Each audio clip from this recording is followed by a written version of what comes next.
The service, I was speaking with Reverend Vinita, and he says, you know, we got to start on time today. I said, you know, the Catholics always start on time. He said, well, the Buddhists often don't, because they're waiting for more people to show up. So I'm going to talk today about some reflections I've had lately, because I'm in the process of writing a book about my community service. And what I find is when you start writing a book about your community service or about yourself, that all sorts of stuff comes up that you haven't thought about for a long time. And so I'm going to start with how I got here. How did I get to IBMC? You know, because LA's a big place, and we're just like the little fish in the sea. And somehow I got through that front door. So the first Buddhist book I read was the Dhammapada. And it didn't have any commentary. It was simply verses translated into English. And I thought, this is really cool. I'm going to go find a Buddhist temple and see what they have to say. So there is a monk in LA who I think is the oldest monk in LA, Dhammarama. Is he the oldest? Now, yes. Yes. Now he's the oldest. At that time he wasn't. And I found out he had a temple in Hollywood. And I thought, I'm going to go to a Buddhist temple and see what it's like. So I went to the Buddhist temple, and his English was terrible. He could barely speak English, you know. But he was a scholarly monk and knew a lot of stuff. I just didn't have access to it because I only spoke English. And then most of the people that came to that temple, English wasn't their first language. So it's difficult to want to learn something when you can't understand what people are saying. And that day they had a guest speaker come. And the guest speaker was Shinzen Young, who was the vice abbot of IBMC, and he was going to go give a Dharma talk. And he walked in the room, and he's this sort of like Caucasian English as a first language kind of guy. And I went, whoa. You know, I didn't think Buddhism had a lot of white people teaching at that time. But here he was, and he gave a great Dharma talk, and because he spoke English as a first language, I understood most of what he said, except when it came to the Buddhist philosophy, and then it was really difficult. So he looked at me and said, you know, you should come over to IBMC. And he didn't say why. But I thought, wow, that's sort of an interesting invitation to get. So he didn't say where it was. He just said, you should come to IBMC. So I went to the phone book and went to the yellow pages under meditation centers. And they actually had a whole section. And there was IBMC. And I said, okay, now I know where it is. And it even had the times of meditation and the Sunday service. And so I decided to go meditate. And it was a rainy night. And I found parking pretty easily then, because there were about half as many people in LA as we have now. And this was 1979, 78, 79. And so we had a 15-minute explanation of meditation. And we had one of the Western monks who was here, living here, took us, all the new people, took us next door to Kuan Yin House. And they had a little empty room, and they had a chalkboard set up, and he gave us an introduction on how to watch your breath and count. And then he said, anybody have any questions? And I thought, you know, I can't have questions yet. I'm that new. There were no questions. So I said, okay, thanks very much. So I came over here, and I sat right over there on the floor. And it was chilly, and it was wet, and damp outside, and I sat, and we sat for 3 20-minute periods, which I had never done before. And it was just a terrible, terrible introduction to meditation, because all I saw was the suffering, you know, which was good for Buddhism, but not for meditation. So I understood the first noble truth that first night. That life is ultimately unsatisfactory, especially if you sit on the floor. And then Shinzen showed up. He lived in this house, and he came down and he gave a Dharma talk, half-hour Dharma talk. And I went, whoa, you know, I want to see the world the way he does. You know, I was getting tired of seeing the world the way I did. And so I continued to come back and struggle through meditation, but just could hardly wait for the Dharma Talk. And I think I have to give him credit for allowing me to see that Westerners, number one, could practice meditation, and Westerners, number two, could actually learn the Dharma and explain it in an understandable way to other Westerners. And when I think about the variety of ethnic Buddhist temples in Los Angeles, I see the necessity for that. Because Dharma is very subtle and very difficult and to understand in first hearing or second hearing or third hearing. And sometimes you just need to hear it 100 times before it starts to make sense to you. And I also understood years later why I was invited to go to Vietnamese temples by Michelle, who's in the back row, because she wanted Vietnamese children to have a Westerner share the Dharma, because they were now citizens in America, and they were going to school in America, and they were watching MTV in America. And the Vietnamese monks had a certain level of protocol that was necessary to approach them and greet them. And the Western monks just said, hi, you know, how's your day going? And that made them so much more comfortable. So they heard the Dharma in Vietnamese that they didn't speak. Their parents did, but then they heard the Dharma in English that they spoke and their parents didn't. And Reverend Shanti at the Anaheim Temple, a lot of the Dharma talks are given in English because the children speak English. It makes perfect sense. So the only way we're going to bring Buddhism to America is to speak its first language and to have examples. And the Buddha himself said, Dharma, Buddhism, hasn't taken root until native-born children who grow up to be adults are teaching the Dharma. So I like that idea. So I started long ago and struggled for years and years to understand what the heck they were saying and why. Now, another turning point for me was the story of Channa the charioteer and Siddhartha. And he had been sort of, I don't want to say a prisoner, almost captive in luxury. He was captive in a luxurious lifestyle. He had 3 temples, one for the hot weather, one for the cold weather, one for the rainy weather. He only had the best clothing and the best food, and on it went. And so he was insulated from the realities of life, pretty much the way Westerners are insulated from the reality of life. I think of Syria or Iraq, and there's no insulation. You're just in it. And there are dead people in the street, and there are children crying, and there's not enough food, and you're just right there. And then you come over here, and we've got this sort of wonderful delusion that the world is a wonderful place to live, and all we have to do is work hard, and we'll get everything we want, and never have to suffer and always be satisfied. So in reading the story, Siddhartha and Channa go out into the streets of the city for the first time. And I love stories like this because it allows us to vicariously experience something new and different. And it said the first thing he saw was this really old person.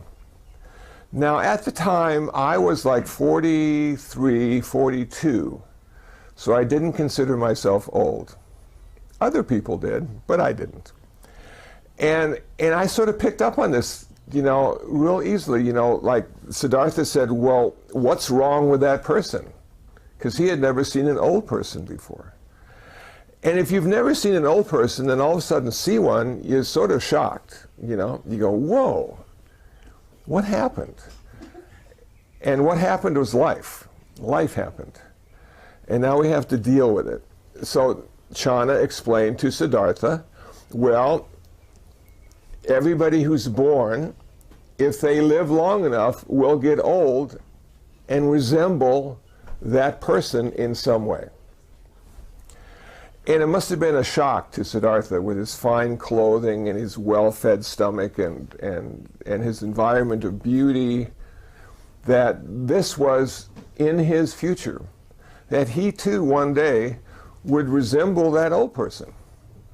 So they continued. And this got me thinking, old people, what do we do with old people?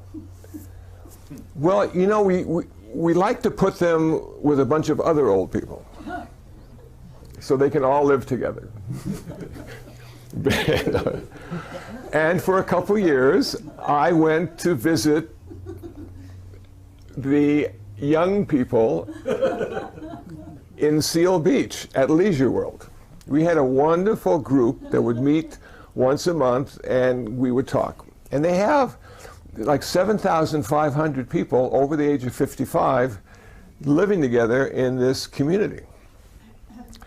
And one of the things I noticed is there was a lot of activities all the time.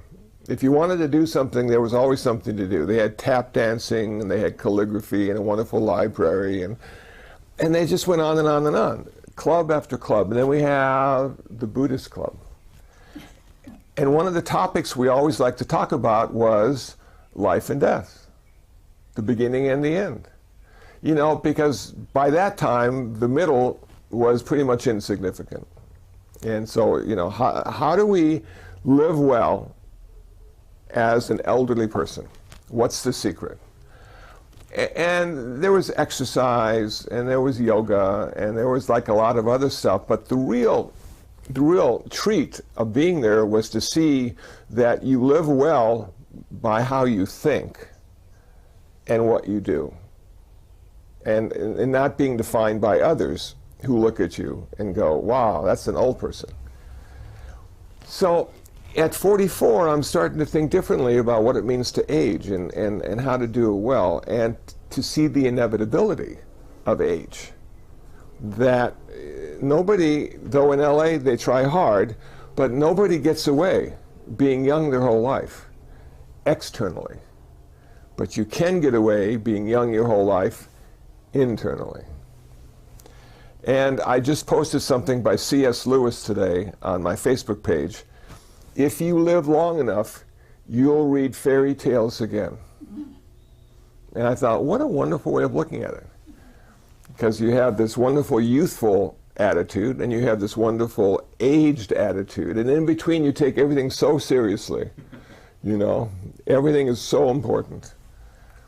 So, Siddhartha and me, thanks to Chana, started to think about aging and old people. And then the next person they saw was a really sick person. And because Siddhartha had been kept secluded in his luxury, he had never seen a really sick person. They always took him away. And so Siddhartha said, well, what's that? And Chana said, well, that's a sick person. And everybody that lives long enough will get sick. And now we're in the midst of a flu epidemic, you know, and everybody's like freaking out, and some are sick and some aren't sick, and some aren't going shopping because other sick people are shopping and they don't want to come in contact. And the flu vaccine has about a third reliability and 2/3 not so much, and you just go, should I get the shot, should I not get the shot?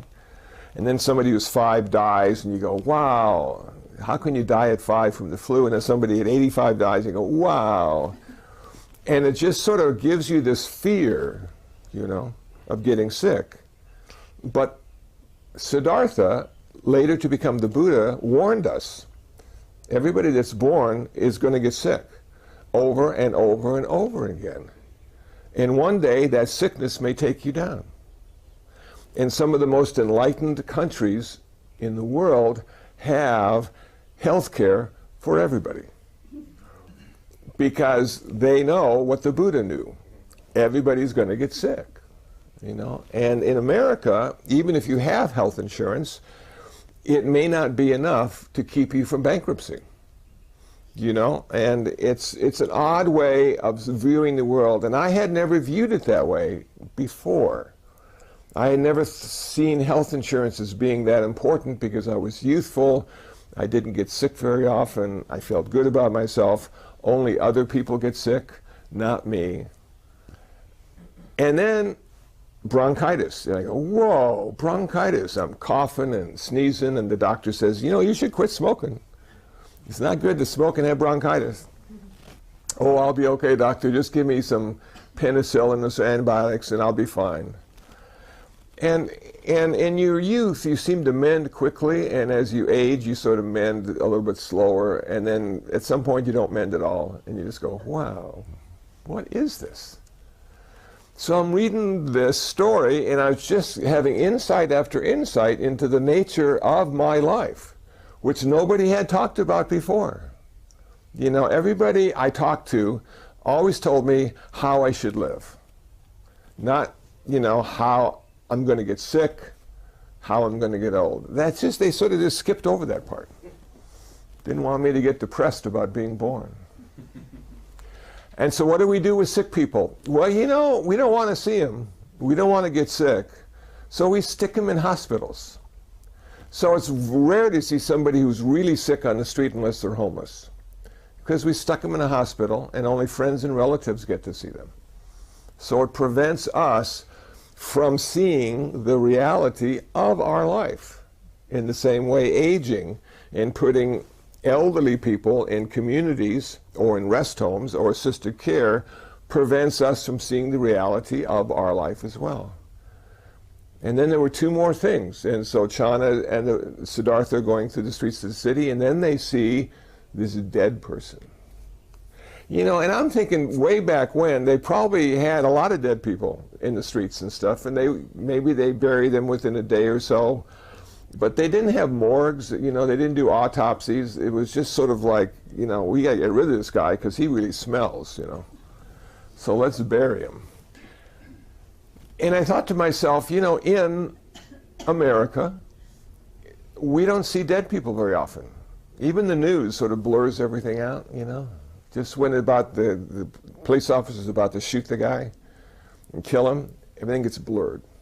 For your protection, we're not showing you this, And so we have a diluted way of looking at life and death, and we have all these games people play, and we have these movies coming out all the time, and we have these television shows, and everybody's killing everybody in a variety of ways, very creative, And it sort of makes us believe it's not as bad as it is, because what death is, it's the end of this life, according to Buddhism. So I thought about dead people. And I hadn't thought about dead people before in any real way, because I was still relatively young and looked at my death as being far, far in the future. So, car accident, 405, 2 dead people, crushed by the other car. What's the first thing we do? We cover them up. A sheet, a jacket, a yellow tarp, something. We can't see the dead people. Don't show the dead people. Then we call an ambulance. And if you've ever looked closely at the ambulance, most of them have these really small windows. You can't look in. So we put the dead person in the ambulance with the small windows. And then we take him to the coroner. And the coroner says, yes, he's dead. Makes the check mark. Then, if they have enough money, they go to the mortuary for a funeral. And that's when the mortician does the magic. New shoes, new clothes, new hairdo, makeup, semi-smile. Everything looks just fine. Oh, he's just sleeping. Look how comfortable he looks, And then they have flowers everywhere, so you can't smell the decaying flesh. And then they have a wonderful sermon about life and death and afterlife. So he's not really dead in the sense of he'll soon be resurrected from the Christian perspective, and he'll be with his Father forever and ever, and all his friends and relatives and dogs and cats that he's always loved. And we just look at that as sort of, wow, that is so cool. What's so wrong with death? And yet, the very first precept that a Buddhist follows is not to kill. Life needs to be honored. Life is special. It's really hard to be born. Even though there are 7 billion of us on this planet right now, there are no two that are the same. Even twins tend to be different eventually. Life is short. You know, for some insects it's a day or two, you know, and for some other creatures, you know, it might be 70, 80 years. For a tree, it could be a couple hundred years. For a mountain, it could be thousands of years.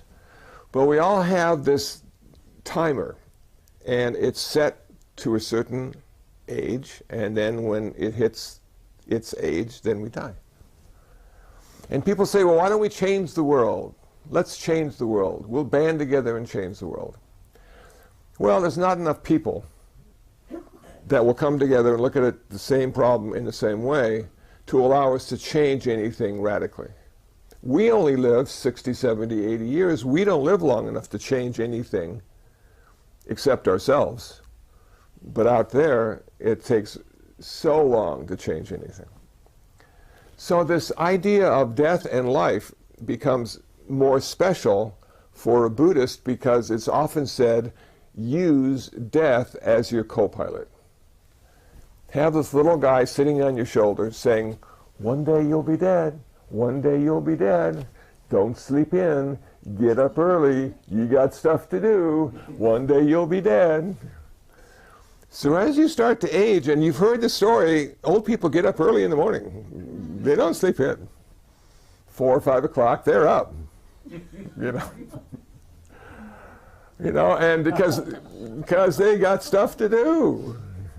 They know it's just a matter of time, you know. I'm up 5, 6 almost every morning, you know. In this neighborhood, it's the most quiet time to be up. It's really nice. So death allows us to look at ourselves in a really unique way as temporary. We're going to be here, our status is temporary, and then we get to do it again. And the problem for Buddhists doing it again is you forgot what you did the last time.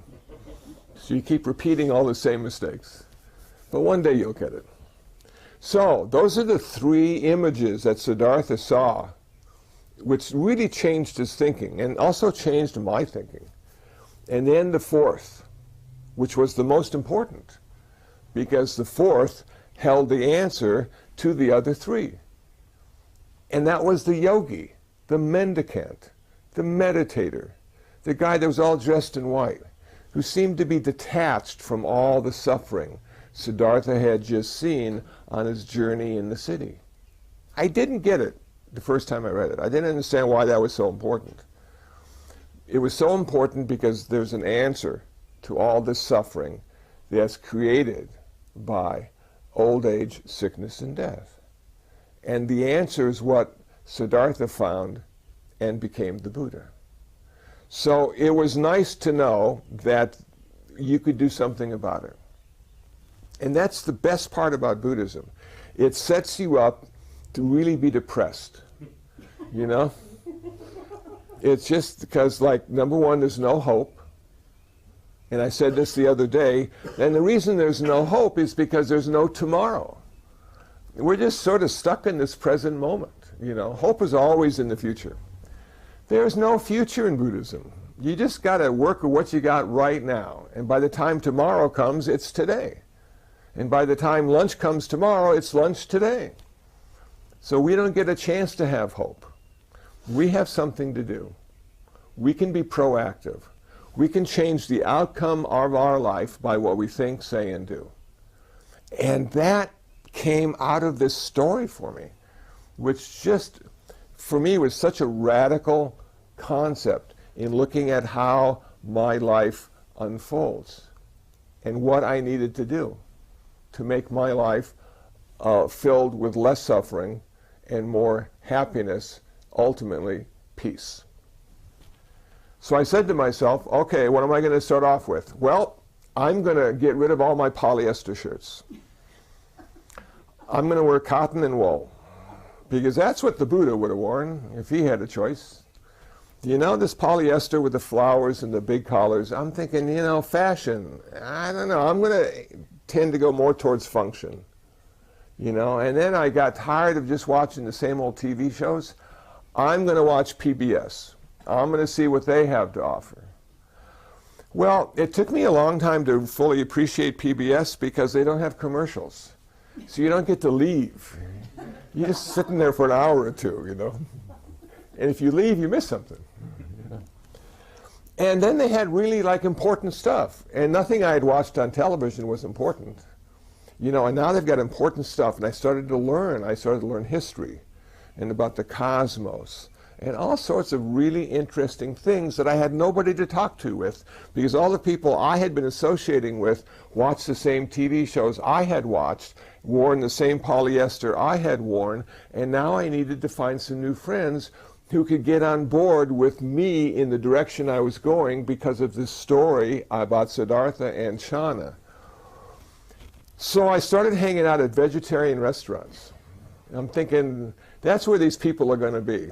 You know, these people with higher consciousness, and they weren't there, you know. But what I started to see is a lot of those people were here at IBMC. That when I would come for meditation, or I would come for some of the classes they offered, or come to the Sunday service, the conversation often was at a higher level than I was used to.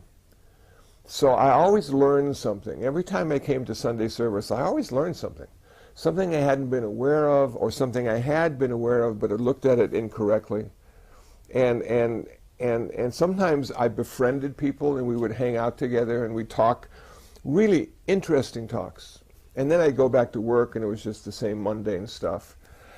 And then I'd call my family and it was the same mundane stuff. And I started to realize, you know what? You're not going to be able to bring everybody with you on this journey, because they have their journey and they're always going to look at you in a certain way. All the old friends remember you as old friends.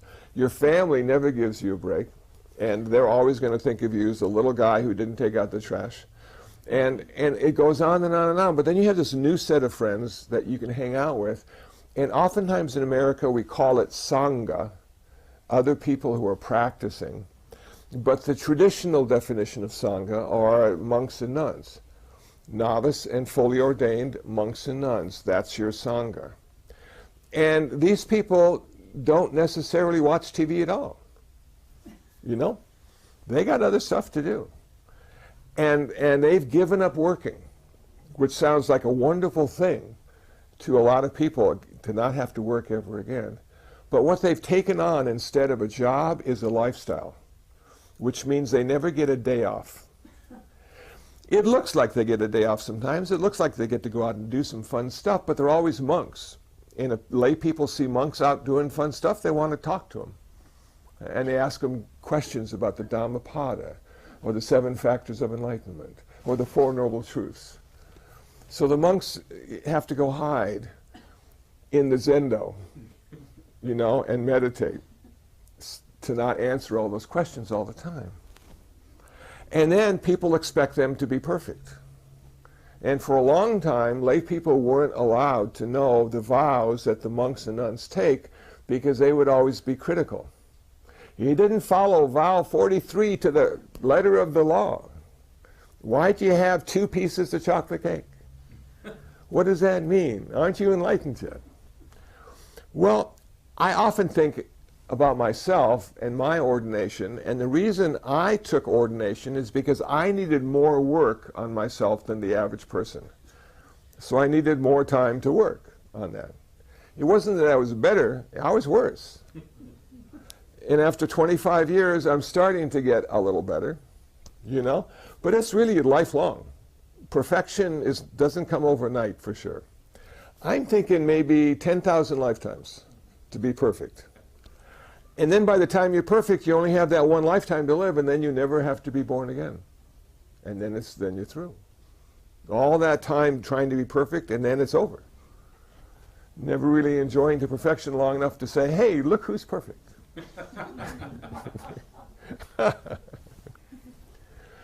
So then, after going through, you know, the city, then Siddhartha decides he's going to leave. He's going to find the answer to suffering. This becomes problematic in America, because on the very night his firstborn entered the world, he left him. He left his wife and left his child in the care of his parents, the king and queen, and went out on his own to find the answer to suffering. So in America we say, wow, deadbeat dad. Why didn't he take care of his young boy and his wife? He was a father. And the answer, I think, is that, well, it was more important for him to find the answer to suffering for all humans, not just his family. In the same way, oftentimes, soldiers will go overseas to fight for America and leave their wife and children behind because they're performing the greater good. But he did say, according to Venerable Heng Sure in one of the songs he wrote, he did say, when I find the answer, I'll come back and get you. He didn't abandon them forever. He just said, I got to go find the answer to suffering, and when I do, I'll come back and get you. So, great. So 6 years, working hard. Man, you know, meditating, fasting, yoga, all the stuff that we need to do to realize what we already have. And then that one night of enlightenment, whoa, you know, he figured it out. Okay. He realized it's a transformation of consciousness, not a transformation of body. And for the next 45 years, he taught people what he came to understand as nirvana, perfection. But during that time, he went back to his wife and child and said, I told you I'd be back. The son says, I want my inheritance, Dad. You were a prince. And his wife, the mother, saying, yeah, ask him for the inheritance. He was a rich man. I want my inheritance, Dad. And the Buddha said, okay, I'll give it to you. He ordained him. Perfect. You know? Now you look at the woman and his wife and you go, wow, you know, she lost her husband, she lost her son to ordination. What is she going to do? So she asked the Buddha, what am I going to do? I'm going to ordain you. Okay, the whole family, perfect. So I'm looking at that, I'm thinking to myself, you know, there are so many ways to look at success. You can be successful in marriage and successful in business and successful in investments, in so many ways that we can judge a person's success. And most of them have to do with money. But there are very few ways you can judge a person's fulfillment. And I've often looked at success is on the outside and fulfillment is on the inside. And one of the things you get from being a monastic, being ordained, or even practicing Buddhism is a sense of fulfillment. That your internal world is changing in such a positive way. You're manifesting generosity where once there was only greed. You're manifesting compassion and loving kindness where once there was only hatred and anger. And ultimately you're manifesting insight and wisdom where once there was only delusion and ignorance. That kind of fulfillment cannot be measured. But what a Buddhist says is this. A Buddhist would say, I measure that kind of fulfillment by the peace I feel, not by the happiness. And this is an interesting dilemma for some people who truly want to be happy. And if you say to someone, you can truly be in peace, it's not such a big deal. Because peace oftentimes seems like happiness that has flatlined. But that's not the case. And so Buddhism, for me, in the beginning, was such a wonderful incentive to grow. After I got out of school, nobody really wanted me to grow in the sense of personal growth. They wanted me to grow in my career, in my job, in my relationships. They wanted me to stay pretty much like everybody else and find happiness through that. But ultimately, I chose to go a different way and reject happiness as being the ultimate, but found peace as being the place where everything is the way it's supposed to be.